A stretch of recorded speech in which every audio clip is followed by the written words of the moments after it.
This is 93.5 and 107.5, The Fan. WIBC HD2, HD3, Indianapolis. Coming up on a Thursday edition of the Wake Up Call, Purdue Northwestern. We'll break it down. Plus, Scott Agnes joins at 8:30. You can join us 7 a.m. right here on The Fan. Welcome to On the Horizon Weekly with Greg Rakestraw on 93.5 and 107.5, The Fan. We welcome you to installment number 3 of On the Horizon Weekly. My name is Greg Rakestraw, and from everything I have been told, we're about to be electrified on the program because the man that has, he's laughing in the background already, the man that has brought Green Bay back to prominence in men's basketball after having a 3-win season last year. They're at 9-3 in the Horizon League and atop the league standings with 8 games left to go. It is Sundance Wicks who joins us now, and I can tell we're going to be friends already, Coach. How you doing this evening? Greg, I'm fine, man. This is. I love the introduction. I mean, you gassed me up a lot. I feel a lot bigger than what I actually am. I wish I could take a lot of this credit, but you know what? Game days are my least favorite days, and so I put a lot of faith and trust in the guys that we got in our locker room, and so I don't have to do too much. I just let those guys do all the work. Well, part of it is you brought a really good player with you from Wyoming in Noah Reynolds, so let's start with that. My guess is he was your first recruit. Walk me through that process as to why he chose to follow you from Laramie to northern Wisconsin. Well, you know, in a roundabout way here, you know, I love Noah to death. I mean, he's pretty much family to me now.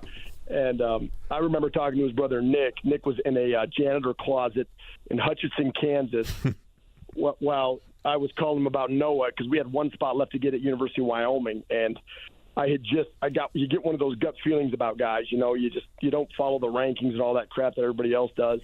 And he had 0 Division I offers. He had a really high-level Division II offer from Northwest Missouri State, who, as you all know, is a perennial powerhouse in Division II. I mean, 4 of the last 5 national championships. And if Ben McCollum can evaluate you, like you start diving deeper into like this guy's an alpha competitor, can really go. And I'm telling Nick, I go, Nick, you know, we got a small window here. I got about 3 days to convince my coach that this is the guy, and we like guys who like us. So I know he doesn't have a lot going for him, but if he wants to get this done, we got to get this done. And Nick's just charging his phone in a janitor closet while it's louder than crap in Hutchinson, and we get on a call. Next thing you know, we get on a Zoom. 3 days later, Noah commits. And we get him out to Wyoming, and the rest is history as far as what he was able to do. Averaged at 15 points a game last year in the Mountain West. But the story isn't all sunshine and gumballs. I mean, when I left Wyoming to come to Green Bay, of course I wanted Noah, but I also know that he was a hot commodity in the transfer portal, and there was a lot of places that wanted him. And he ended up committing to Wisconsin first, which I fully endorse, just because sure. I want everybody to go where they want to go.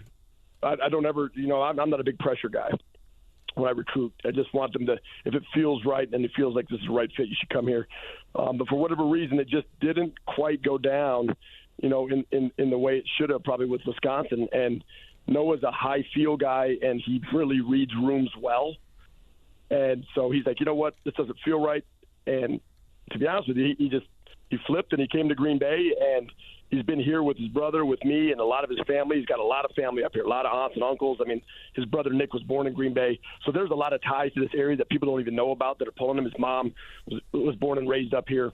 So that family support that Noah has, honestly, I think it's been a battery pack for him to be up here. He has the best fan support up here and family support up here. And that's allowed him to do phenomenal things this year. And, I mean, I'm a lucky coach, man. You're a really lucky coach when you got really good players. And when you got a special one, potential player of the year guy, Noah Reynolds, I mean, you try not to screw it up. Understood. He's a big part of it, but it's not just him. And again, so many new faces, a handful of players that stayed from the previous team that had won just 3 games last year. So as you first get to campus and you're assembling this roster, what are some of the things that you did to lay a foundation of culture that has led to 14-9, 2/3 of the way through your inaugural season? Well, great question. And to be honest with you, the first thing you do when you take over a program that's been struggling is you make it harder. And that's you start with the shared suffering and the shared sacrifice. You make sure everybody knows, like, this is going to be the hardest thing you've ever done, and we're going to make it harder for you. And we're not going to allow anybody who was here to just continue to stay here without first showing that you want to go through the hard. You want to make it through the fire, so to speak, and come out on the other side a different person. And so I challenged everybody that was here on this roster that wasn't already in the portal to stay, that we're staying, that you're going to have to make it through a month of workouts. And these aren't going to be easy workouts. They're going to be basically tryouts to see if you can show up every single day the same way. Because the first thing you got to have in a good program is availability. The best ability you can have is availability. And if you're not available and you don't show up the same way every day, I'm just sorry, you're not going to have the consistency and the competitiveness that's going to make you, have any chance of success. And so you kind of weed out players that way, in the sense of, like, when you make it really hard, you're going to find out who's about it or not. And there was a handful of guys that were about it: Clarence Cummings, Ryan Wade, and CC3 and Amari Jenkins. And not only were they about it as on the physical side, but the mental side, the emotional side, and they're phenomenal human beings and great teammates. And you could build a foundation with those guys. And so that was, it was trial by fire when I first got in here. And, I even talked to reporters in town now that thought I was a little crazy, because I was just coming in and going like, it's going to be different than you think it is. And they're like, man, this guy's just, he's brutal. But there is a little method to the madness. Well, clearly the success has been there. I've given the record at home. You're 9-1 to start the year. And I realize coaches have different ways of measuring success. Clearly by wins and losses, you are getting it done. But did you think you would have this level of success so soon in your first year in Green Bay? I never try to put expectations on anything as far as external or whatever. It's really hard, especially when you take over something that's new. You just don't know. You don't know what you don't know as far as the area is concerned. And then conversely, I say every year is a chemistry experiment in college basketball for every program, especially now with all the transferring, is that we're all mad scientists and we're chemists. We get these group of people in this locker room. It's like the real world from MTV. You put 12 strangers in a house and let's see what happens. And so we get these weird chemistry experiments, and sometimes you hit the chemistry right, and sometimes you don't. But I think one thing we do different than a lot of places is we really evaluate the person more than the position. Like, who are you as a human being first and foremost? Because my former boss Ricardo Patton said, it's not where you are, it's who you are. And so if you like to do bad things off the floor in Colorado, you're going to like to do bad things off the floor in Green Bay. If you don't like to go to class in Florida, you ain't going to like to go to class in Green Bay. So let's evaluate the person first, and once you evaluate the person, then you can fill the positions. And so for where we are, I knew that we had one goal. I had one goal, actually two goals going into this year: be the most connected team on our schedule, and then let's be consistently competitive every night. And that doesn't mean it's going to translate to wins just because you're connected and competitive, but it's going to give you a chance to be in games. And then three, from just a schematic standpoint as a staff, we had to play a style of basketball that was different than everybody else in our league, especially, but almost like in the United States of America. I mean, we are the 352nd slowest team in the country. And there's only 11 slower teams in the country than us. And so you can either play fast pass like Link Darner did and was the fastest team in the country, or you can play slow. And we're slow. We're slow offensively, slow defensively, and that gives us a competitive advantage if you're not just talent-ridden across your roster. I find it funny, given the energy you bring in the conversation, anything associated with slow with you doesn't compute, but obviously it has worked in terms of the overall record. And I also don't think you're going to lack for energy or juice, as you would call it, when you have an 11 a.m. tip-off tomorrow against IUPUI. What's the energy like in the Resch Center for, I'm sure, a special education day? What I love about IUPUI and Coach Crenshaw is that they'll play the same amount of 12 p.m., 11 a.m. games that we play this year. Right. So, so we're probably the only two teams in the league that we probably lead the country in 11 a.m., 12 p.m. tip-offs. But, what's funny about Education Day is this is going to be like a Coco Melon rock concert. And so it's just funny. You're going to have 3,500 screaming kids in there that if Coco Melon and JJ were on stage, they'd be going nuts just like they will be going nuts at 11 a.m. tomorrow. And I know this. We have great beer specials in Green Bay. So for any of those people looking for corporate lunches as well, to come out there and, entice your employees to have a little bit of a noon break from, 11 to 1, it's going to be a hell of a day at the Resch tomorrow. I can tell you this. I'm on GreenBayPhoenix.com, and I'm used to seeing specific sponsors attached to different games. games. I've never seen Go-Go Squeezies attached as a sponsor for the game. That is the case tomorrow between Green Bay and IUPUI. Final thing before we let you go, and you're used to getting this question everywhere you have been. Explain to me how one acquires the first name of Sundance, and secondly, how do I acquire a replica of the jacket you're wearing for your headshot for the website? Oh, man, two great questions. Well, one, I think the replica of the name, or how you get the name Sundance, is a spiritual epiphany, right, from a sojourner, man. My dad is a wandering soul. He's a spiritual nomad, and he believes in the signs of the universe. And so when one comes across and stumbles across signs like Sundance sparkling wine, Sundance cigarettes, a Camaro with a sun paint on the top of it called the Sundance Mobile, and the Sundance Ranch, Sundance, Wyoming, where I'm from, Gillette, Wyoming. Sundance is about 45 minutes away. Butch Cassidy, the Sundance Kid, Robert Redford, all these signs back in the 80s, man. I'm an 80s baby. And so when I came out smiling, my mom said, there's no way we're not naming this kid Sundance. And that's tough when you got two traditional Catholic families that are leading the charge with a bunch of Tom, John, Al, Dan, and Marks, So, I credit my dad for the foresight and the vision there. And then, the second part of that question is where you want to get that jacket. I'm just going to hook you up with my guy, Brian Morris, bespoke by BMO. And he's out of Kansas City, and he gets the custom liners that say bring your own juice or whatever you want in there, and his blazers are the best. Blazers and barbecue in Kansas City. I'm getting Gates in that jacket the next time that I'm going to be in KCMO. No doubt about that. Sundance Wicks, again, his team is 9-3 and atop the Horizon League. Truly one of the best turnaround stories in college basketball. It's being authored in the Horizon League. Clearly, we could have this conversation for an hour. We do have other guests on the show. We got to get to them now. Coach, I appreciate your time, and good luck tomorrow against IUPUI. You're the best, Greg. Appreciate you, brother. Talk soon. I almost feel bad for the television voice of the Horizon League in Jordan Burnfield that he has to follow that conversation. He's a broadcast professional. Let's see how he does. From talking about the key storyline right now on the men's side, that being the resurgence, literally the rising of the Phoenix in Green Bay, let's go to the next national broadcast for the Horizon League, which, is about 26 or so hours from now. Youngstown State at Wright State gets the ESPNU treatment, which means that Jordan Burnfield and Dave Padgett will have the call. And since Dave was stuck talking to me last week, Jordan gets the honor, or gets the short end of the stick, to talk to me this week on the Horizon Weekly. Hello, Jordan. How are you this evening?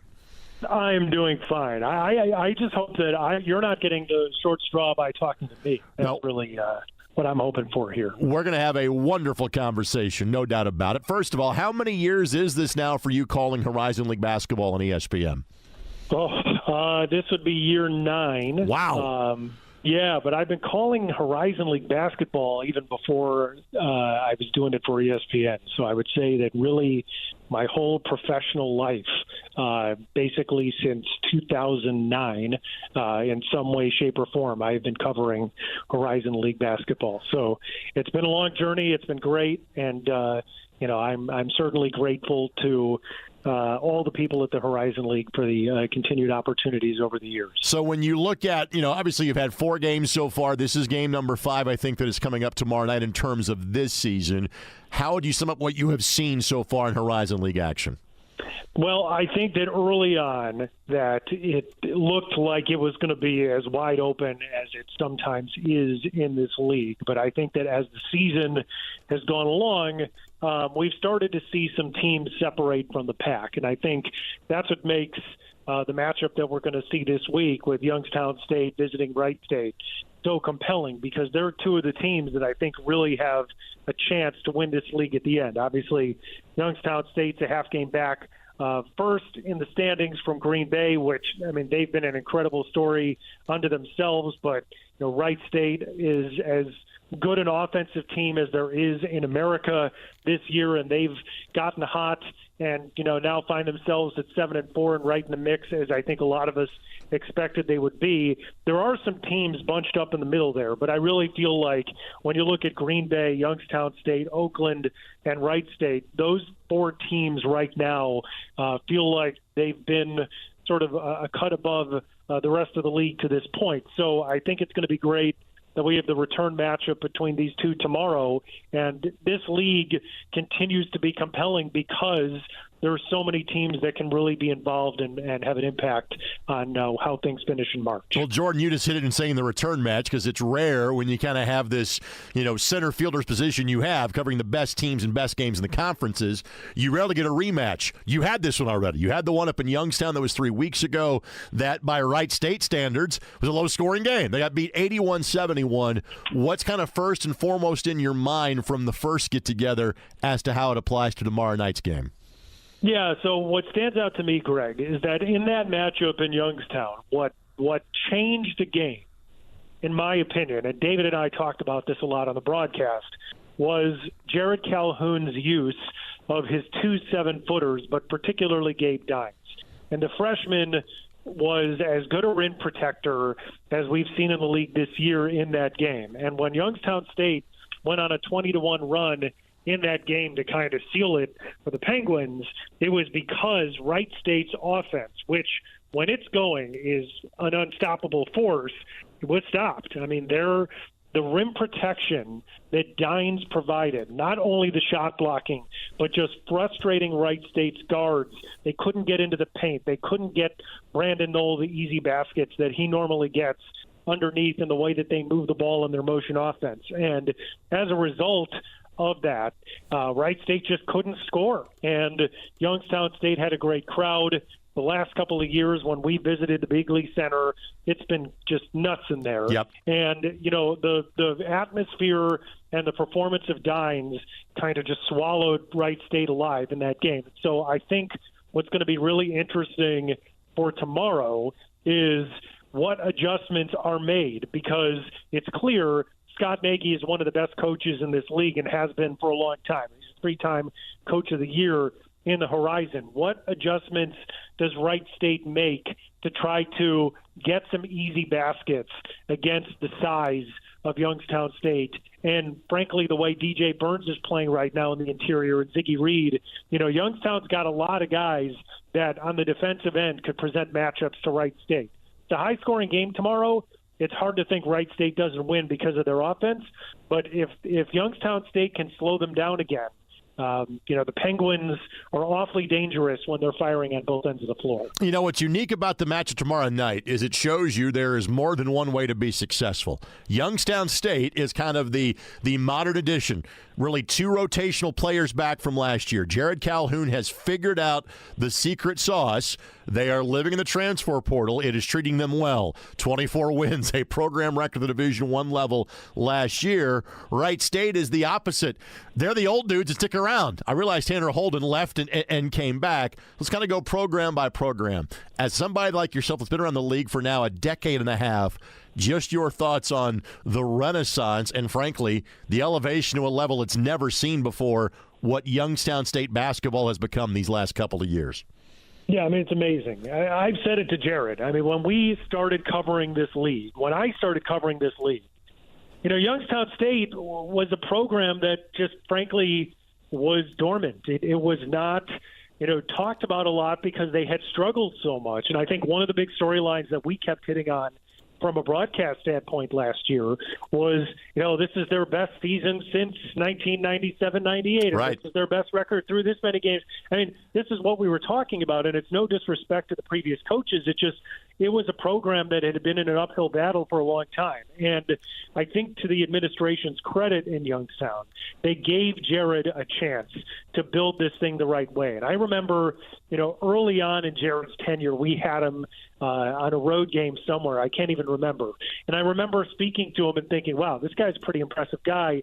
Maybe it's time that Youngstown finally takes that step forward, and to what he's built it into is really extraordinary.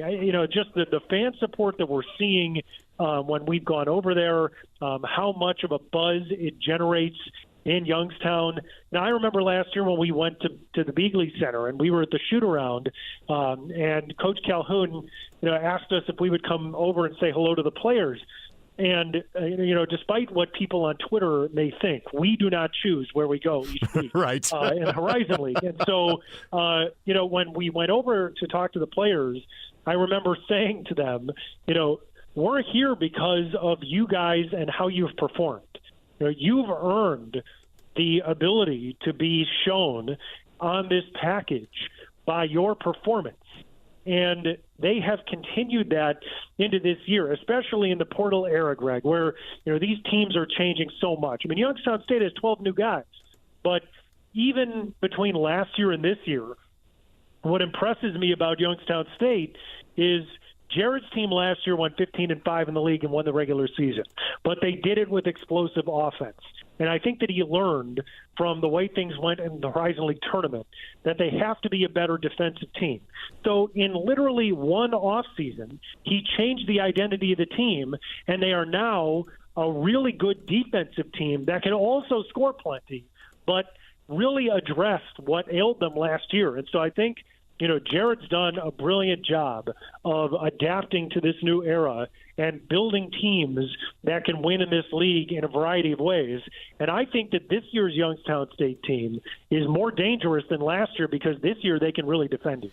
On the flip side, I know the answer is in part of the guy I'm about to name in Scott Nagy, but Wright State, yes, Holden went to Ohio State and came back. I realized Grant Basile went to Virginia Tech from the NCAA tournament team 2 years ago, but I just saw them on Sunday, and man, it's the same old dudes doing the same old things, and that is a compliment. How does Scott Nagy keep those guys in the Dayton suburbs when they've got opportunities to play elsewhere? Yeah, I mean, it's Scott Nagy is brilliant, and his coaching staff is brilliant. When you think about the way that over the years, they have been able to truly build a culture with stalwart players in an era where teams are changing so much. I mean, really until a couple of years ago, their staff hadn't changed once, in basically a 6-year period at Wright State, which shows you the continuity that we don't see very much anymore in college athletics. And then you think about some of the players that have come through Scott's program over the years, Cole Gentry and Loudon Love, guys that were there 4 or 5 years. Yep. We don't see that. And you mentioned Tanner Holden returning to Wright State. I mean, he's the only transfer on the team. In the transfer portal era, you're talking about a team that basically has swam upstream when everybody else is remaking their rosters every year. And, are they going to have to change the way that they do things at some point? Maybe. But in certain ways, I really applaud what they've been able to do because they're building things traditionally. They have found so many players who are sort of diamond in the rough kind of guys, right? I mean, they found Brandon Knoll on a back gym, who was under-recruited, and he was freshman of the year on the Horizon last year. I mean, it's just year after year, they're finding guys who continue to flourish in his system. And, that's why they've had so much success. I mean, you think about a couple of NCAA tournament appearances and regular season titles, and the fact that they, a couple of years ago with Holden on the team before that year at Ohio State, were able to win their first NCAA tournament game in Dayton in the first 4. So, he's taken that program to new heights. He's done it in the traditional sense. And you have to applaud him for the way he's been able to do it. And see, as a play-by-play guy, your job is to drop a factoid that makes you stop and rewind the broadcast or makes your eyebrows raise. And when Jordan said Tanner Holden is the only transfer on the team, and I did their game 4 days ago, I go, oh, again, paying attention. That's part of what you do here on the program. Jordan, a pleasure to have this conversation. I'm sure we'll do it again later in the tournament, right before the conference tournament. I appreciate your time and your insights tonight. Enjoy the call tomorrow night. My pleasure, Greg. Anytime. We're 23 minutes in. I'd say we owe you a break by now. This reminder, Barbasol is the presenting sponsor of the Horizon League Basketball Championship. I have a close shave this afternoon, thanks to my friends at Barbasol. Anthem provides school day for us at the Horizon League Championships, March 11th and 12th. Vallejo sponsors the Fan Zone, and just announced this week, KeyBank International Women's Day. We'll talk more about that in future editions of the show. We'll talk Horizon League women's basketball when we come back. The Under Armour Horizon League Women's Player of the Week, Jasmine Kondrakiewicz. I think I'm close to saying her last name properly. She plays for the Green Bay Phoenix, and the letters most commonly associated with that team is WIN. They're doing it again, 10-1 in league play. Massive game coming up with Cleveland State on Saturday. We'll talk about both of those two teams in the final segment of the show with Kelly Ford. But Jasmine joins us next. It's On the Horizon Weekly, 93.5 and 107.5 The Fan.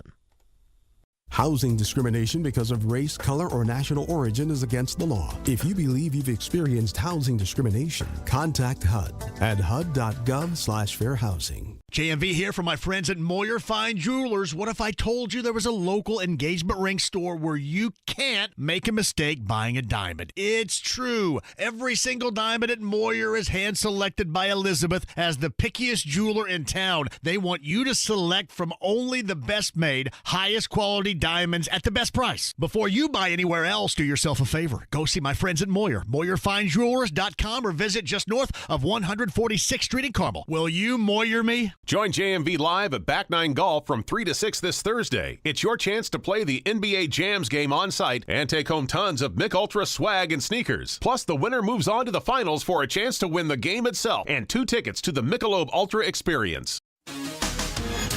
We see it every day online, tragedy of some sort, and our kids see it too. This message is brought to you by the Indiana Youth Institute. Now more than ever, our youth need our support, even if they don't experience an event firsthand. Talking about what is going on can help them understand and feel safe. When talking to our youth about tragedy, use gentle words, offer comfort, and encourage them to share their worries. And remember, our youth could be experiencing fear, shock, anger, anxiety, and grief. These reactions are all normal, and their age will likely affect how they handle the stress. Be patient with support as your child grieves. However, if the child continues to display strong reaction for more than 2 to 4 weeks, they might need more help coping.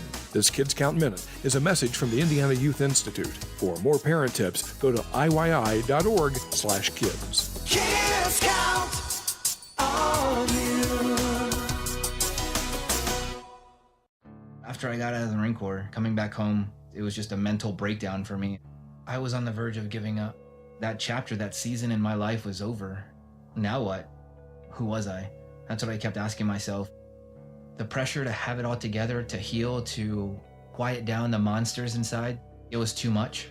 I lost it. I had heard about the Wounded Warrior Project. I had seen the logo and that visual of a warrior carrying another warrior. The programs that the Wounded Warrior Project offers, it's not just the veteran themselves, it's their whole family. It brings it all together. We have scars that we carry, and just because the scars are there doesn't mean that we're any less than what we were. Right now, I'm the best version that I ever have been of myself. I can embrace the brokenness. You wouldn't go into battle alone. You don't have to fight this alone. Visit woundedwarriorproject.org/notalone. The Alzheimer's Association and the Ad Council present the story of Tom and Levi. Tom is the smartest man I know. He's been a professor at 2 major universities, been a teacher for over 40 years. One day, he told me that he was having problems in his classes. I think one of the students had asked the question and he didn't remember the answer. And I also noticed that he was letting his class out earlier than they were supposed to let out. And he was telling them that he was doing it as a favor to them, but I think in reality, he just wanted to get out of there. I was really starting to worry because I saw something was wrong. Levi and I talked about how it would change our lives, but he was there beside me, and my love for him was just immense. When something feels different, it could be Alzheimer's. Now is the time to talk. Visit alz.org/ourstories to learn more. A message from the Alzheimer's Association and the Ad Council. Before I was adopted, I felt alone. I felt nervous that I wouldn't have a family. I was getting older and older. I didn't think I was going to get adopted. With help from the Dave Thomas Foundation for Adoption, Lexi, Connor, and LaShawna now have a forever family and the foundation for a bright future. When I was adopted, it was like, wow, I get to settle, and this is permanent. After I was adopted, I felt happy. Adoption changed me for the better. I feel like I can be whoever I want to be. Every child deserves a safe, loving, and permanent home. Help the Dave Thomas Foundation for Adoption find forever families for children who have been lingering in foster care the longest. Learn more at davethomasfoundation.org. 1 in 6 seniors faces the threat of hunger, and millions more live in isolation. Drop off a hot meal and say a quick hello. Volunteer for Meals on Wheels by donating your lunch break at americaletsdolunch.org. This message brought to you by Meals on Wheels America and the Ad Council. I'm John Morgan of Morgan & Morgan. Don't be impressed when you hear someone settle their case for what may seem like lots of money. $500,000 seems like lots of money until you learn they lost both legs, had a brain injury, or were paralyzed and can never work again. All law firms are not the same. To see what your case may be worth, go to forthepeople.com and look at our verdicts and settlements for cases just like yours. Look before you leave. Hire the right lawyer. Morgan & Morgan. Visit forthepeople.com for an office near you. We're all different. 1 in 5 of us live with a mental illness. Don't filter who you are. Talk to someone you trust. Learn more at bringchangetomind.org. Indy Humane, committed to helping Central Indiana's pets in need since 1905. Find your new best friend today. indyhumane.org. The Wake Up Call with KB and Andy. The only reason that Gardner Minshew is a Pro Bowler and Zaire Franklin is not is because the Chiefs won. Obviously, there had to have been many quarterbacks that said no to this. Whereas Zaire Franklin, if you look at who made the Pro Bowl from linebackers, they're Ravens linebackers. We oftentimes recognize these guys as Pro Bowlers or not. Just kind of unfair. The Wake Up Call with KB and Andy. Weekdays 7 to 10 on 93.5 and 107.5. The Fan.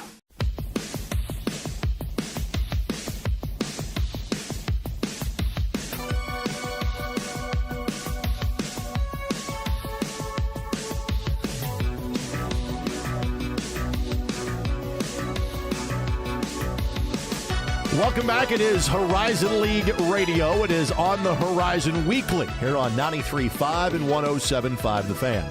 We are based in Indianapolis. Given how this person that joins us now played in Indy in the last few days, she clearly likes coming to Indianapolis and plans on winning a couple of more games in Indianapolis at the Barbasol Women's Basketball Championships on March 11th and 12th. She is the reigning Horizon League Women's Basketball Player of the Week. It is Jasmine Kondrakiewicz, and trust me, I've been practicing that last name. She's from Milwaukee. She plays with the Phoenix of Green Bay, and I'm glad she's laughing in the background. Jasmine, thank you for the time, and congratulations on the award. What does that award mean to you? First off, thank you. It really means a lot. I appreciate it. And, I think it's just another accomplishment. But, nothing compares individual awards to team awards. So I'd take team awards any day over this, but it's a good feeling to have right now. Well, as I simply glance at kind of you and your teammates' stats, obviously winning is the most important thing, and historically, Green Bay has done that, and you're doing that again. But nobody on your team averages more than 13 points a game, and yet you're still tough to beat. So what is it that makes the group as a collective so good for the Phoenix this year? I actually think that's our biggest strength is that there is no one person on our team that you can look at and say, oh, we're going to stop them tonight and win. We are a very, very versatile, very, that's a good word to put it, versatile team in terms of it can be anyone's night. We have many people step up, and we have a lot of the next man up mentality. So if someone's not having the best game or playing like themselves, next person can come up and do the exact same thing, and just all play to our strengths and our abilities, and it all evens out in the end. So what had it rolling for you the last time that I referenced the game in Indianapolis? You were one of two players. You and Maddie Schreiber both had a double-double. You had 21 and 12. What was clicking for you that night last Wednesday in the jungle? I think we just got rolling early. Our momentum and energy for sure helped a lot with that, and just feeding off of my teammates' energy, and it kind of just pushed me, and it just felt good. So just keep going, I guess. But I'd say for sure my teammates' energy and push and more of their trust in me to make those plays and make those shots. And then you backed it up in the next game, the victory against Wright State. Well, you didn't have a double-double. You'll have to settle for going a perfect 4 of 4 from three-point range in that game. 20.7 rebounds, 5 assists, and 8 of 10 overall from the field. What was clicking so well for you and your teammates last time out? I think it was the exact same thing. You get going and you want to keep that feeling going, provide that energy when you can, and provide that momentum going into games. And, I think that was a huge part of it. When I can provide energy for that, like that for my team, I think it's huge, and same vice versa when they have energy and I can use that and take it to my advantage. But it all stems from that, I believe. 4th year as a member of the Fighting Phoenix program, and again, as a reference, from Milwaukee, so it's not exactly a long way from home to go to Green Bay. But looking back at it, why was Green Bay the right place for you to play your college basketball? I really love the culture of the program, the winning tradition. Obviously, playing for a Hall of Fame coach is something that a lot of people don't get to experience.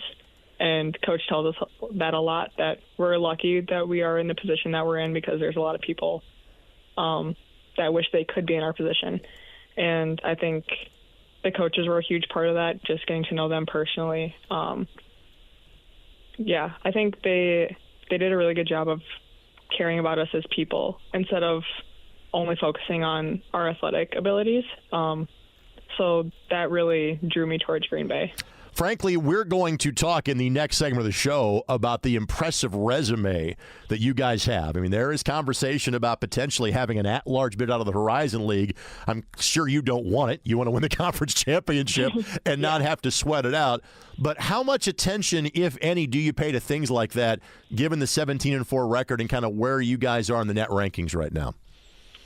I think we all see little glimpses of it here and there through social media or whatever it may be, but we know that, it's important down the line when we get there, but it's also when we get there. So we have to focus on the next game at hand, the next task at hand, whoever is next up for us, and I think that's more of our priority right now than looking that far down the line. Jasmine, I realize that it's kind of almost a branch of the last question, but again, I always want to point out the resume. You've got a pair of top 25 wins. You won at a Big East team. You beat a Pac-12 team. That came down in Cancun. What were those moments like for you and your teammates against Creighton and Washington State, respectively? I think that they were some of the most fun games of my career here so far.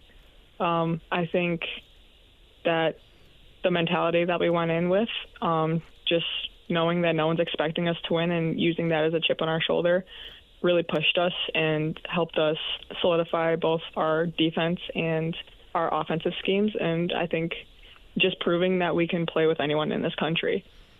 You've got a huge game, as big of a regular season game as we're going to have in this league this year, and fitting for you guys, you get kind of the midweek off. You got 6 days in between games.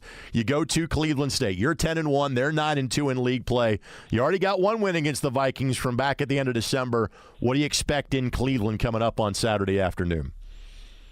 Obviously every good team is going to make adjustments, so I think we're going to go into the game with the same mindset, same mentality, same game plan of just doing us, playing like us, and adjusting as the game goes, because you never know what someone's going to throw at you until you get into the situation. So, While we have you here, obviously basketball is a big part of what you do. It's not everything that you do. How are things going for you academically in the University of Wisconsin system? Pretty good. I like it. I just started my master's program for applied leadership in education and learning. So that's been a fun little switch around from my undergrad, but So already a degree from the University of Wisconsin at Green Bay. Mm-hmm. I know I would assume that you're hoping there's some basketball in your future even after your days of playing for the Phoenix. Whenever basketball is done, what do you want to do with that master's degree? What is the career path for you? Recently I've been getting into education at the middle school level for my hopefully highly impoverished area, working with at-risk kids and higher need kids. I just think if there's something I can do to help kids and just put them in a better position than what the hand they're dealt with, basically, I'll do anything for that. But obviously nothing's set in stone and career paths can change. But as of right now, that's been really strong on my mind. See, folks, there's a reason we refer to them as student athletes in press conferences. That answer is absolutely the reason why. Our reigning Under Armour Horizon League Women's Player of the Week, Jasmine Kondrakiewicz, joining us, and I think I got her name close to right both times I mentioned it to start and end the interview. Jasmine, congratulations, and we'll look forward to seeing you back here in Indianapolis come March. Thank you. I appreciate it. So just where is Green Bay in the net rankings? Well, that's Kelly Ford's job, and he'll tell you that when we come back, as we always finish the show by crunching the numbers with Kelly. First, let's thank these tremendous sponsors that make this show possible. Thanks to our friends at the Capital Group, IUPUI, Gatorade, Deister Machine, and Franciscan Health. We'll crunch those numbers with Kelly Ford when we come back, as you're listening to On the Horizon Weekly. I'm your host, Greg Rakestraw, on 93.5 and 107.5 The Fan. There are 48 million unpaid family caregivers in the United States. Visit aarp.org/caregiving to access a free guide to help navigate your caregiving journey. The Phone Ready Quiz from the American Academy of Pediatrics will help you decide if you and your child are ready for their first phone. Go to healthychildren.org/phone ready quiz. Jackie Robinson may have broken the color barrier, but he wasn't the first black baseball star. The players who came before him, including my grandpa, Norman Turkey Stearns, competed in a segregated league. They were denied their rightful place in history. We're going to uncover the stories of the Negro Leagues and the baseball greats you've never heard of. Reclaimed, the Forgotten League. Listen now, wherever you get your podcasts. Quality care, remarkable people. Eskenazi Health is looking for dedicated professionals who have a passion for their community. Named as one of the best employers in the state by Forbes magazine. And the #1 health system in Indiana for community benefit by the Lown Institute. Eskenazi Health provides excellent benefits, competitive pay, and unwavering leadership support. Learn how a career at Eskenazi Health can benefit you by visiting eskenazihealth.edu/careers. JMV here for my friends John and Chris Love at Love Heating and Air Conditioning. Winter weather is here, and you need to make sure your furnace is safe and ready for these chilly nights. Tell them JMV sent you, and Love will waive the $95 service fee. Make sure your furnace is running safe and efficiently, and should you need a new furnace, Love is a Heil Heating and Cooling dealer. 317-353-2141. Let Love and Heil take care of your home today. 317-353-2141. Tell them JMV sent you. You still thinking job change in the new year? Yeah, I need something that's in high demand and more stable in this economy. IT? Yeah, cybersecurity, maybe even AI. That's what I did. Really? How? Went to My Computer Career. You don't need any prior experience, and you could start your new career in a matter of months. A lot of IT pros go to school there, too, to level up. Sweet. Are classes online or on campus? Both. Wow, I'll check it out. Thanks. Make this your year. Take the free career evaluation now at mycomputercareer.edu. Financial aid is available for qualified students, including the GI Bill. Hear that? The sound of your antique fountain pen gliding across linen paper as you journal in the park. And if you were here, you'd be inspired by the warm breeze. But you're not here. Because your self-care happens out on the road, riding your motorcycle protected by Progressive. And the wind in your face on the road is all the inspiration you need. So if you ride, get a quote and see if you could save with Progressive, America's #1 motorcycle insurer. Now that's inspiring. Progressive Casualty Insurance Company and affiliates, not available in all states. On the battlefield, there's a saying America's military men and women live by. Never leave a fallen warrior behind, ever. Off the battlefield, Wounded Warrior Project operates with the same goal. We leave no warrior behind. Wounded Warrior Project is a non-profit organization created to help our men and women returning home with the scars of war. Whether those scars are physical or mental, we're here to make sure that they heal. And whether it's helping those with post-traumatic stress disorder live a normal life again, or giving much-needed support to injured warriors in veterans' hospitals. Because no one deserves our help more than the men and women who risk their lives to keep us safe. Wounded Warrior Project. We never leave a fallen warrior behind. Ever. Learn more about what we do at woundedwarriorproject.org. We put our lives on the line for our country. We braved the unknown. We did what we were told. And we lit up. Our cigarette packs were as valuable as the packs on our back.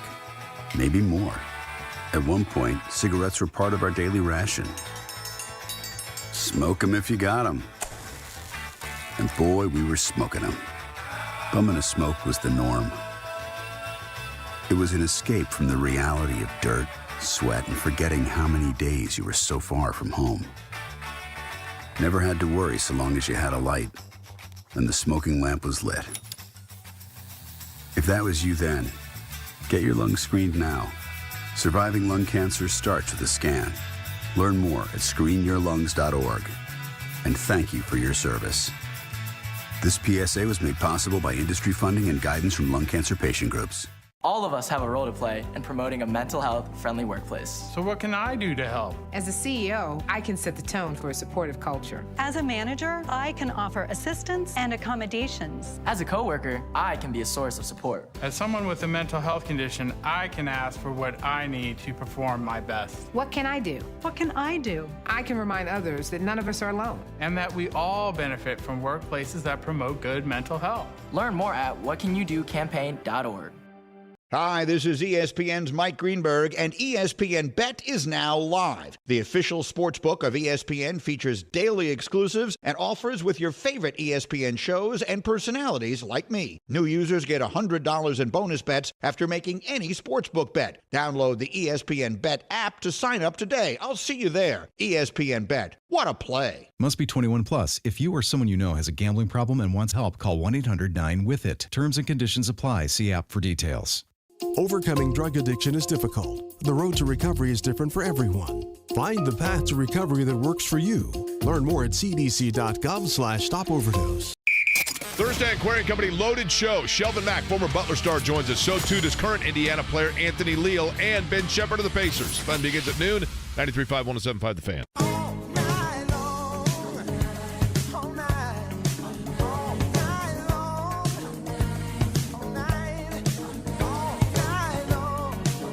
Welcome back for the final time for week number 3 of On the Horizon Weekly here on 93.5 and 107.5 The Fan. We always start the finale of the show by crunching the numbers, and to do that, here is Kelly Ford from the Horizon Legal Office that joins us now. Hello again, my friend. How are you? I'm doing well, Greg. How are you today? I am good. All right, what number crunching has you past fingers, toes, and abacus status this week in terms of the Horizon League? Yeah, absolutely, Greg. It's always fun to look at what the numbers are saying about our men's and women's basketball teams. And for me, this week, I've got my eyes on a couple teams on both genders. I'll start with the men. So if we look at the most recent net rankings, which, again, is a sorting tool that the NCAA selection committee uses to sort teams' resumes, Youngstown State is number 1 right now in our men's net at number 111. But there's a couple teams that I want to talk about even more than Youngstown State. That'd be Oakland, who's currently number 140. Greg, they own a quad 1 win against Xavier on the road earlier this year. Xavier currently number 52 in the net ranking. Those are like gold to the selection committee. And also Cleveland State has a quad 1 win. They won on the road at Bradley, who's currently number 63. So as long as those two opponents remain in the top 75 of the net, those will be quad 1 wins on the resumes of these teams come Selection Sunday. Oakland, to their credit, also has a quad 2 win, which the committee also looks very favorably upon. That would be against Youngstown State, as I mentioned, number 111 in the net. And then also, Greg, importantly for Oakland and Youngstown State, both of those teams are clean in quad 4. What do I mean by that? Neither one of those teams has a quad 4 loss currently on their resume, and we know that's what the committee's looking at. Who are your quad 1 and 2 wins, and do you have quad 4 losses? Right now, as things shape up, Oakland, they're the number 2 team in the standings, or they're tied for number 2 in the standings. They have the best resume in the eyes of the selection committee as we stand here in late January. I think I have a guess as to the women's game you would like to feature. Might it be Green Bay and Cleveland State coming up on Saturday? Yeah, Greg, that game on Saturday, 2 p.m. Eastern, ESPN+. If you're going to watch one women's game this week, I certainly hope you watch all of them, but if you're going to watch one, that's the one. I mean, it's number 1 versus number 2 in our standings right now. Green Bay at 10-1. Cleveland State at 9-2. Green Bay did win this game earlier this year. This is the rematch game at Cleveland State this time. And, Greg, I want to spend some time on Green Bay because right now they're number 34 in the net. And I've just talked about, what's important to the selection committee. Green Bay's got 2 quad 1 wins. They won against Creighton and Washington State. Both of those teams right now qualifying as quad 1 wins. Green Bay's also clean in quad 4. They did lose to Oakland, and that's something to keep an eye on. Oakland is currently number 236 in the net rankings. They lost on the road at the arena, and it just proves it's hard to win on the road in college basketball. The Horizon League's no different. As long as Oakland stays at 240 or better in the women's net, they're currently 236. As long as they stay 240 or better, that will remain a quad 3 loss,